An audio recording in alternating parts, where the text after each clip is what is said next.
Boa noite a todos. Dando então continuidade aos estudos da noite do livro Pão Nosso, Emmanuel, falando através da psicografia de Chico Xavier.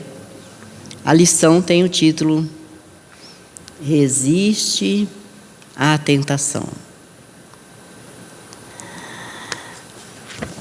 Diz Tiago, na sua primeira epístola, no capítulo 12: Bem-aventurado o homem que sofre a tentação. E Emmanuel explana esse pequeno texto do Evangelho para que a gente possa entender melhor. Diz Emmanuel: enquanto nosso barco espiritual navega nas águas da inferioridade, não podemos aguardar isenção de ásperos conflitos interiores. Mormente na esfera carnal, toda vez que empreendemos a melhoria da alma, utilizando os trabalhos e obstáculos do mundo, devemos esperar a multiplicação das dificuldades que se nos deparam em pleno caminho do conhecimento iluminativo. Então, Emmanuel está nos dizendo que enquanto estamos aqui encarnados, num corpo físico, nós, ainda na condição de espíritos imperfeitos que somos, trazemos ainda dentro de nós muita coisa a ser transformada, a ser modificada, ainda sentimentos inferiores que guardamos dentro de nós, zelamos com tanto cuidado, e que temos que substituir agora por pensamentos bons, de amor, de bondade, uns para com os outros. Então, nessa caminhada nossa, nós passamos por muitas dificuldades para melhorarmos a nossa alma, enfrentamos vários obstáculos. E esses obstáculos, nós ainda devemos esperar pela multiplicação, porque as dificuldades se nos deparam de acordo sempre com as necessidades que temos. E então nos deparamos com essas dificuldades nessa trajetória do nosso caminho evolutivo, porque estamos todos aqui para aprender a ser bons, a vencer a nós mesmos, as dificuldades que ainda trazemos dentro de nós. Continua Emmanuel: contra o nosso anseio de claridade, temos milênios de sombra, ou seja, não somos espíritos criados no ontem, estamos aí há milênios, indo e voltando, saindo do corpo, retornando ao corpo, muitas vezes com as mesmas dificuldades, trazendo os mesmos sentimentos inferiores e encontrando dificuldades para que essa mudança aconteça dentro de nós. Porque Jesus disse que o mal que nos faz mal não está fora, está dentro de nós. E antepondo-se-nos à mais humilde aspiração de crescer no bem, vigoram os séculos em que nos comprazíamos no mal. E é por isso que, de permeio com as bênçãos do alto, sobram na senda dos discípulos as tentações de todos os matizes. Então, nesse nosso desejo de melhoria, de melhorar, de ser novas criaturas, nós temos aí milênios de sombras, nos prendendo aos sentimentos ainda inferiores, e nessa aspiração, nesse desejo de crescer, em nós prevalecem esses séculos que temos, em que nós agíamos, ficávamos felizes em fazer o mal, em praticar as maldades de toda a sorte. Por vezes, diz Emmanuel, o aprendiz acredita-se preparado a vencer os dragões da animalidade que lhe rondam as portas. Todavia, quando menos espera, eis que as sugestões degradantes o espreitam, de novo compelindo-o à porfiada batalha. Então, muitas vezes a gente acha, já venci essa dificuldade. Quando menos esperamos, está ela na nossa frente novamente, rondando-nos os nossos sentimentos, ainda inferiores. E essas sugestões ou esses momentos de inspiração indigna que surgem na nossa mente, nos observando, porque são companheiros nossos aí do passado, nos observando e vigiando-nos, e também nos estimulando a essa batalha que nós devemos travar conosco mesmos. se quisermos modificar os nossos sentimentos, se quisermos ser novas criaturas, devemos travar essa batalha conosco. E não é uma batalha fácil, mas, como disse Jesus, tudo o que quisermos fazer, nós conseguiremos, como Ele. Até mais, disse Ele, se quisermos. Depende somente de nós. E continua Emmanuel.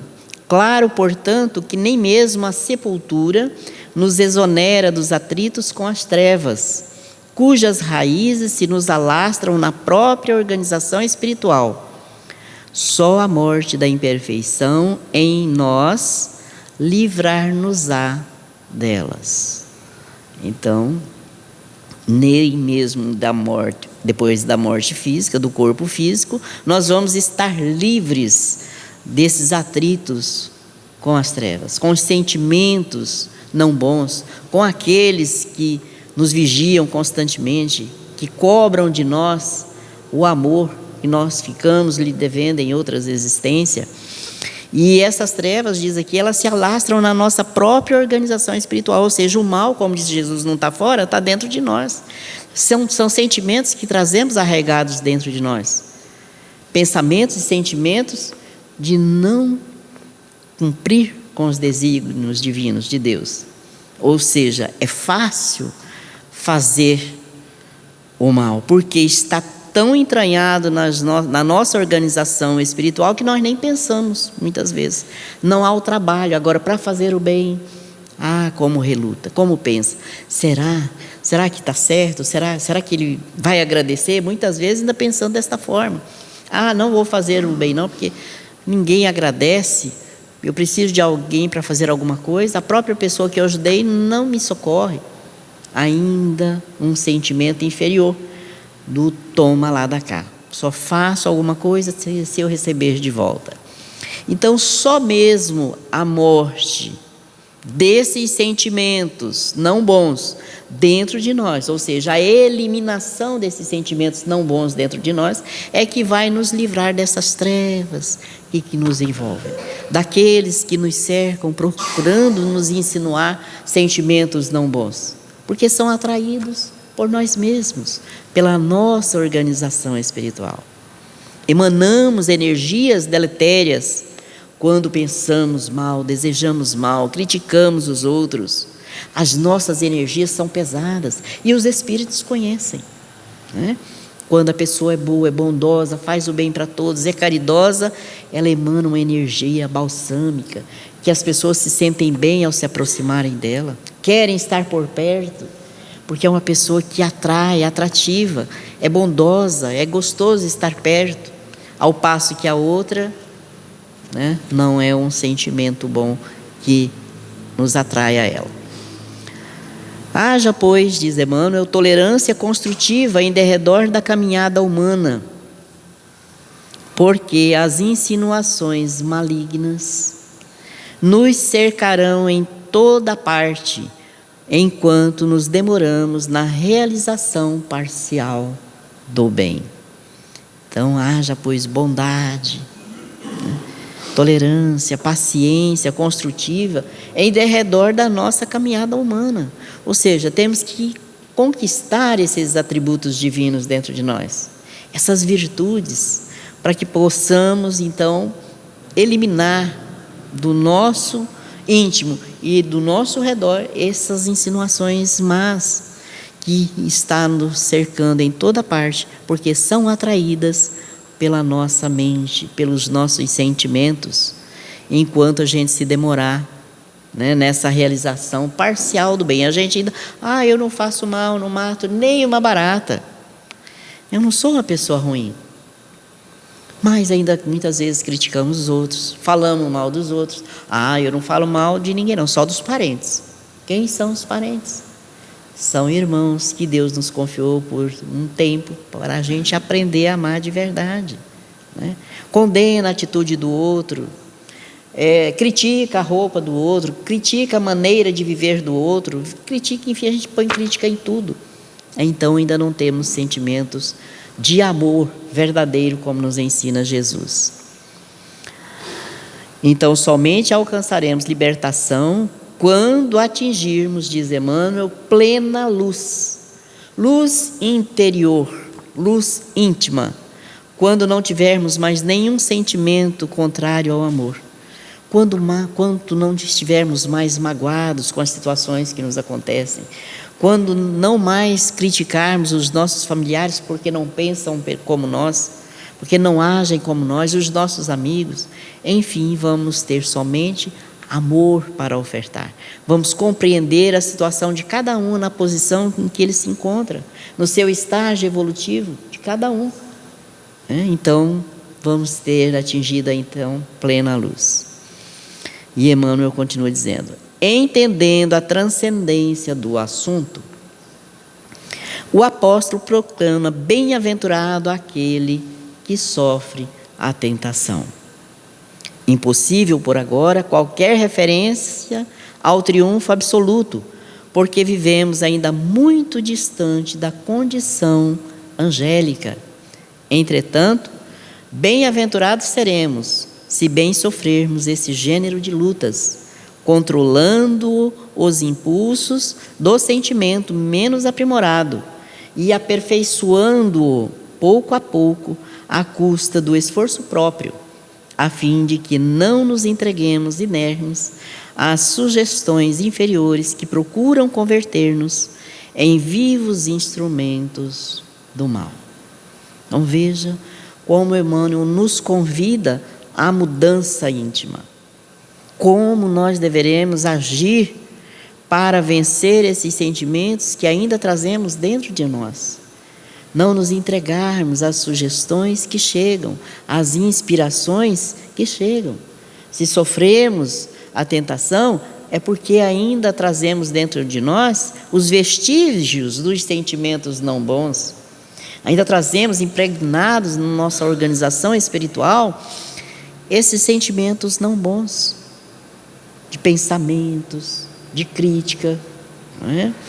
Então ele diz que nós ainda não chegamos à condição angélica, mas deveremos lutar para aprimorar os nossos sentimentos inferiores, aperfeiçoar em nós pouco a pouco e à custa do esforço próprio, que ninguém faz essas tarefas por nós. Então está em nós sermos instrumentos vivos do amor e não do mal, como ainda o somos. Então estamos de bem com todos enquanto pensam como nós, com os familiares ainda quando trilham na nossa cartilha, até com os próprios filhos, quando não pensam como nós, a maioria abandona os filhos. Então você vai cuidar da sua vida, o que eu podia fazer por você já fiz, agora esquece que eu existo. Abandonamos os filhos. Então veja bem ainda a nossa condição ainda de inferioridade moral. E Emmanuel, no livro Justiça Divina, ele traça alguns itens para nós, no nosso cotidiano, como nós fazemos diante das provas, das oportunidades que surgem de corrigenda, de aprimoramento dos nossos sentimentos morais. E ele diz o seguinte, ele começa dizendo: cada hora no relógio terrestre, esse livro é a Justiça Divina, pelo nosso irmão Franciscano Xavier, psicografia de Emmanuel. Emmanuel ditando e o Chico psicografou. Cada hora no relógio terrestre é um passo do tempo, impelindo-te às provas que necessita para a sublimação do teu destino. Ou seja, cada hora que passa é um passo que nós temos a oportunidade para sublimar o nosso destino com as nossas atitudes boas. Aí ele diz: exclamas no momento amargoso, dia terrível. Quantas vezes nós dizemos isso no nosso dia a dia? Nossa, mas o dia hoje foi terrível. No trabalho, em casa, junto do familiar doente, junto dos amigos que muitas vezes nos chamam para pedir às vezes uma orientação, um socorro. Nosso dia hoje foi terrível.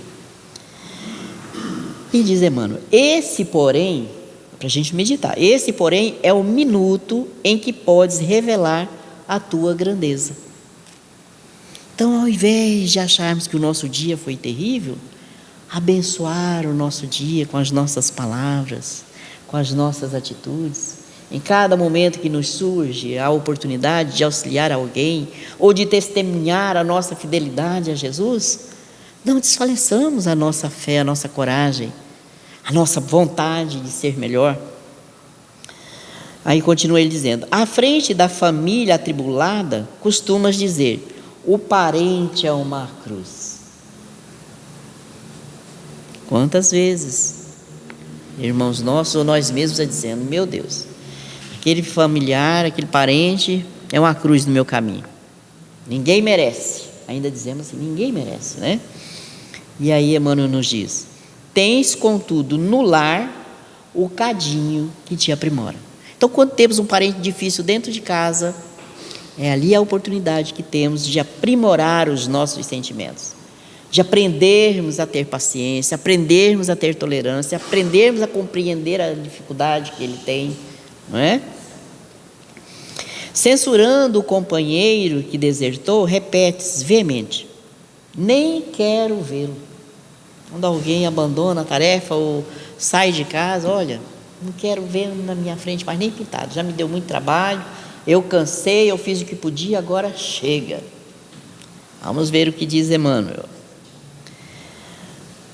No entanto, diz Emmanuel, esse é o amigo que te instrui nos preceitos do silêncio e da tolerância. Então é junto deles que nós vamos aprender a silenciar o nosso rancor, a nossa mágoa, né? E vamos aprender a ser tolerantes com as dificuldades que o nosso irmão tem, nos colocar no lugar dele.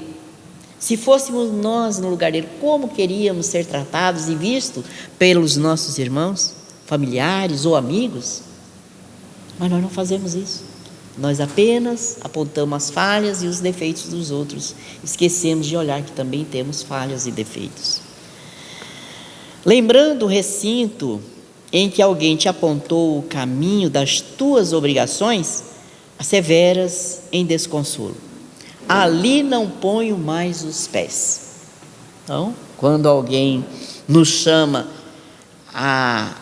às verdades, olha, você deixou essa ou aquela obrigação sem fazer, né? Você tem que ter mais cuidado, você tem que ser mais, né, assíduo do seu trabalho, a ser mais assíduo no horário. Nós reclamamos: nesse trabalho eu não vou mais, não ponho mais os pés nesse lugar de jeito nenhum. Aí diz Emmanuel: todavia, esse é o lugar justo para a humildade que ensinas. Então, aprendermos a ser humildes, reconhecer que erramos e que podemos modificar a nossa trajetória, começar a escrever na linha ou na página do dia com tintas luminosas, ao invés de escrever com tintas negras. Então está em nós a oportunidade de sermos melhores, de modificar a nossa trajetória aqui na Terra, pagar as dívidas de amor que temos contraída com os nossos irmãos. Estamos juntos, não é o acaso que nos trouxe, são dívidas de amor. Quando, diz Emmanuel, as circunstâncias te levam à presença daqueles mesmos que te feriram, foges anunciando: não tenho forças. Não tenho forças, não tenho coragem, não perdoo, não consigo esquecer, não tenho forças para isso.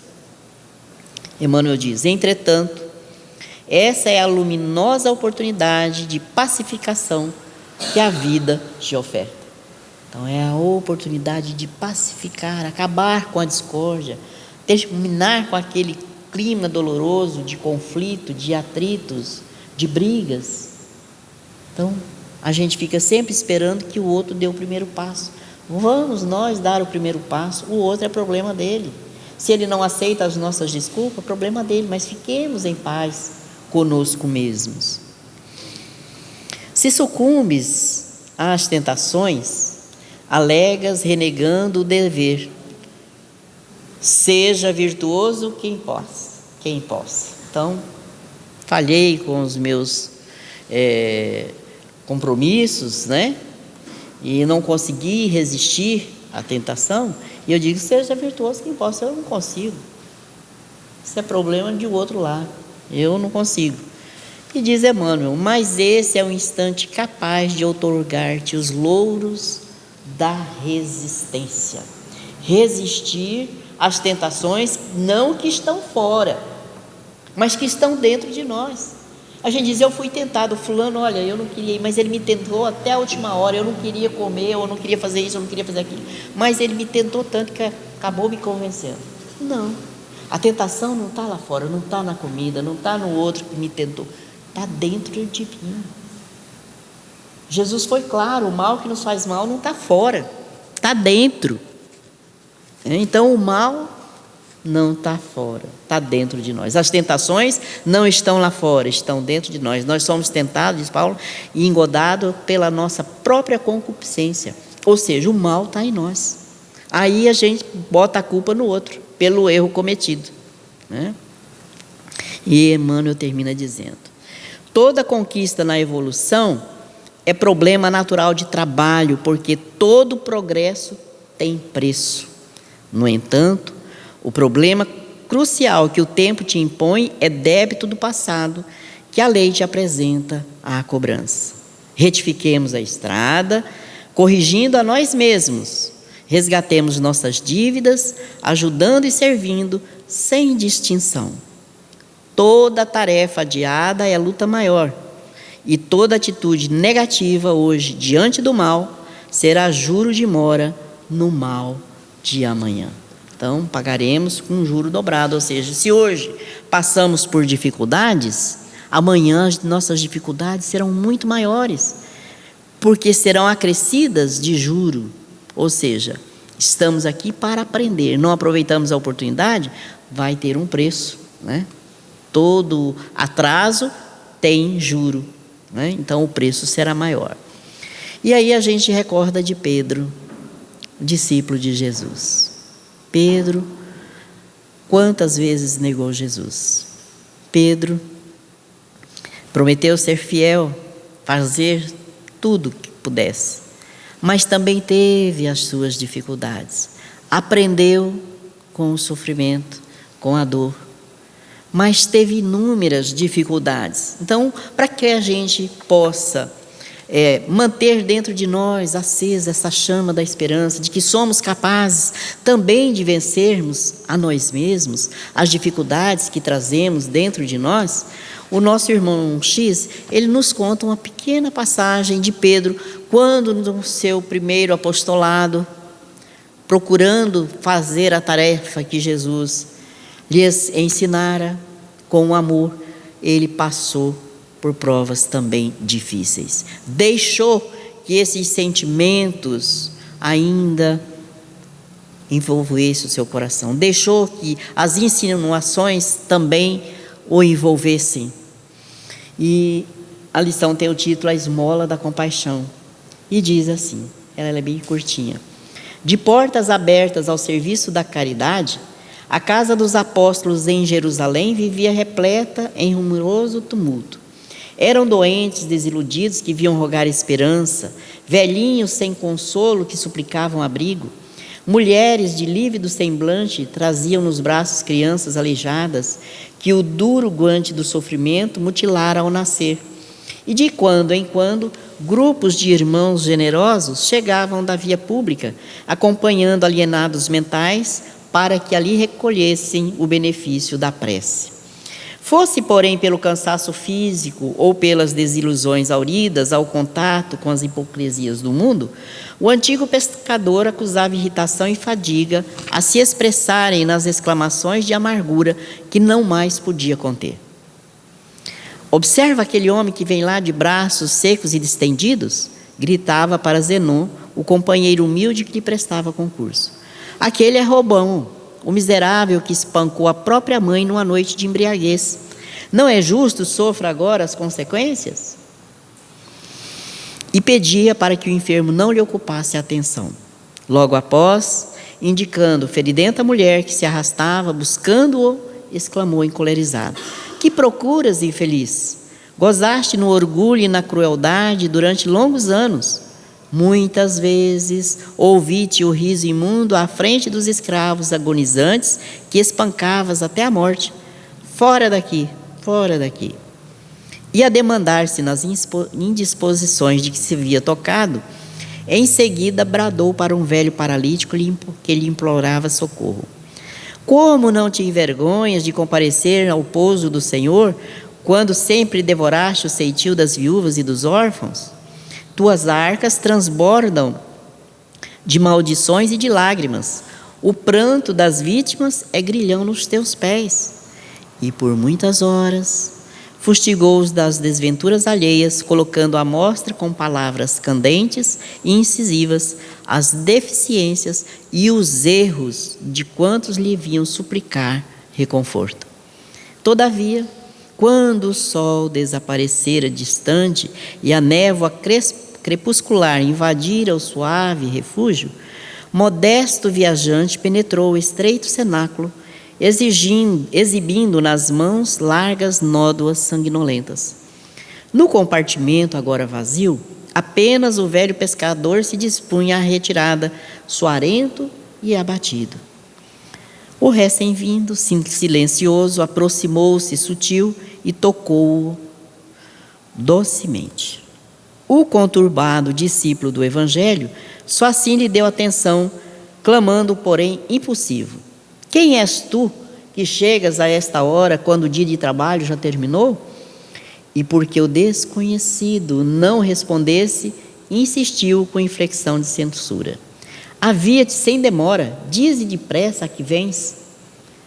Nesse instante, porém, deteve-se a contemplar as rosas de sangue que desabotoavam naquelas mãos belas e finas. Fitou os pés descalços, dos quais transpareciam ainda vivos os rubros sinais dos cravos da cruz. E ansioso, encontrou no estranho peregrino o olhar que refletia o fulgor das estrelas. Perplexo e desfalecente, compreendeu que se achava diante do Mestre e, ajoelhando-se em lágrimas, gemeu aflito: Senhor, Senhor, que pretendes de teu servo? Foi então que Jesus, redivivo, afagou-lhe a atormentada cabeça e falou em voz triste: Pedro, lembra-te de que não fomos chamados para socorrer as almas puras. Venho rogar-te a caridade do silêncio quando não possas auxiliar. Suplico-te para os filhos de minha esperança a esmola da compaixão. O rude, mas amoroso pescador de Cafarnaum mergulhou a face nas mãos calosas para enxugar o pranto, copioso e sincero, e quando ergueu de novo os olhos para abraçar o visitante querido, no aposento isolado somente havia a sombra da noite que avançava de leve. Então, queridos irmãos, todos nós somos convidados a auxiliar uns aos outros. Como disse Jesus, os sãos não precisam de médico, mas sim os doentes. Somos todos aqui na terra almas enfermas, necessitadas, portanto, do auxílio uns dos outros. Que procuremos, como diz aqui, silenciar a nossa voz diante daqueles que ainda não nos compreendem, compreender aqueles que nos faz sofrer, nos faz chorar. Ou seja, começarmos a conquistar o amor dentro de nós e amarmos intensamente, como disse Emmanuel na lição, para que sejamos luz aonde estivermos. Que aqueles que se aproximam de nós possam sentir a presença de Jesus em nós, pelo nosso falar, pelo nosso sentir, pelo nosso agir, pelas energias que deveremos emanar de nós mesmos. É um trabalho árduo, sabemos, e difícil, mas temos que nos esforçar para conquistar essas virtudes. E é junto desses que nos cercam, aqueles que nós falamos difíceis, mas na verdade os difíceis somos nós, são eles os nossos mestres, os nossos maiores professores, para que aprendamos a amar de verdade. Que Jesus nos abençoe e nos ajude a assim caminhar.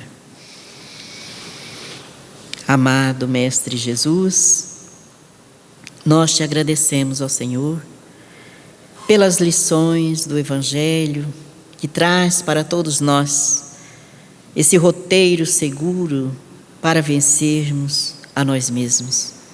Vencer o mal que está dentro de nós. Conquistarmos assim as virtudes, filhas do amor, para que a paz se faça em nossos corações, para que a alegria e a felicidade se faça dentro de nós, e assim distribuindo dessas energias amorosas com todos os nossos irmãos que convivem conosco, e aonde quer, Senhor, que possamos estar, possamos ser luz. E assim, amado Mestre, te pedimos as bênçãos da tua doce paz, envolvendo todos os nossos irmãos, familiares, amigos, todos os que se encontram doentes, enfermos nos hospitais, aonde quer que estejam, Senhor, que possas tu, Jesus, apor as vossas mãos misericordiosas, balsamizando as angústias, as aflições de todos os nossos irmãos que sofrem aqui na terra. Que a tua paz seja com todos nós nesta noite e que possamos, Jesus, assistidos pelo teu amor, caminhar, lutando cada dia mais para vencermos a nós mesmos e nos tornarmos pessoas melhores. Que a tua paz seja com todos, encarnados e desencarnados, hoje, agora e sempre, que assim seja.